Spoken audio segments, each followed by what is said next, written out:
how do we decide who has the right to sustain or co-sustain, is what I like to say, to co-sustain the land? That's a question I want us to ponder. Also, how do we sustain it?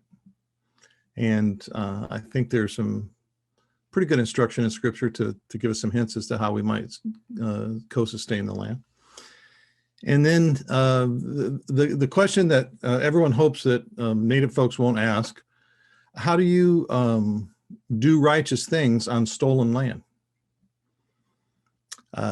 That's a very important question to Native people, not so important to Western folks, but for followers of Jesus, that should be an important question. It's like, how do I actually act in righteousness on land that was stolen? Because most, if not all, of our homes are on stolen land, and pretty much all of our churches are on stolen land, stolen from Native Americans. A lot of these people were tricked, they were lied to, people were killed, men, women, children killed, sometimes starvation used as tactics. And so the Western society is now the inheritors of that legacy. And so if we're going to talk about land and doing justice or doing righteousness on land, we also have to talk about justice on land. And so I hope that we'll get to that discussion. I won't be spending a whole lot of time to it, but we need to consider that. So the answer is that's been given over our past history in the United States of America. Here's how you do it. It's called functional dualism. Functional dualism. It's a form of Platonic dualism that was passed down through the Enlightenment and also through the Enlightenment, that allows us to like be in our heads about stuff, the abstract area, and not actually do things because knowledge becomes more important. It's like Descartes said. He said, I am a mind, but I have a body. And so that has been translated into our theologies so that they become disembodied, so that we think that we actually don't need to do anything as long as we think the right things. And that becomes apparent that the things of the mind in Platonic dualism or functional dualism for our churches, it becomes a thing of, more emphasis on not just the mind or the soul or the spirit, but also the products of the mind and the products of the spirit, like churches, or Bibles, or church covenants, or what we believe as superseding what we actually do about what we believe. And I would say that the root of this question that I asked to begin with is found in this functional dualism, which is, what do we do righteously on stolen land?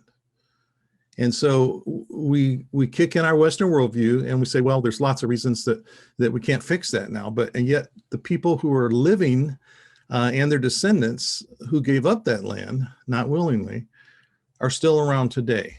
So we have to cross that bridge before we get to, I think, some really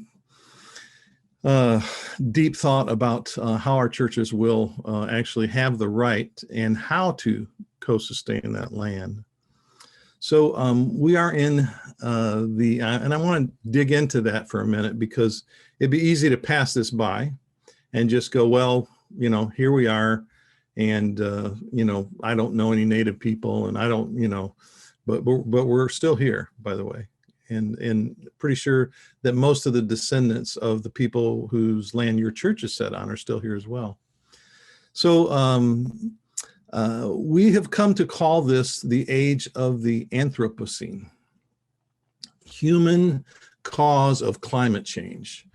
But I'd like to rename that. There's another name that I think it fits even better, and that is, I call it, Jairus Grove of a PhD in University of Hawaii in Manoa called it the Europatris, or the Eurocene. But I'd like to call it the Europatricene, and I'm going to tell you why. I'm going to read a quote by him. It says, it was a European elite that developed a distinctively mechanistic view of matter, an oppositional relationship to nature, and an economic system indebted to geographical expansion. The resulting political orders measured success by how much wealth could be generated in the exploitation of peoples and resources. The geological record bears the mark of this European assemblage of hierarchies. Understanding the forces of Europeanization, the forces of racial superiority, economic hegemony, and global resettlement is essential to understanding how the planet got to this point. And I know that's something that you all have taken up in different times, is to try and understand what's actually happening on our planet. And if I can just dwell on this for just a couple minutes more, I want you to think about what this looks like from an indigenous perspective. So 500 plus years ago, Europe was in trouble. Deforestation was occurring. Topsoil was depleted. Oceans and bays were fished out. Rivers and streams were undrinkable water.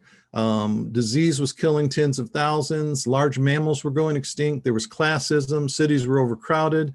Majority of people were living in poverty. There was like justice for the 1%ers.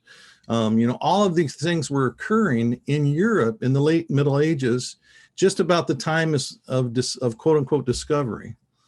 And so what happens is that the people who came here with that Western worldview, they then entered a land where people had been living well, living in harmony by and large, not naturally born to it, but had to learn to live with it, in a land where they were macro-managing, and they came into this system and they brought their own Western worldview.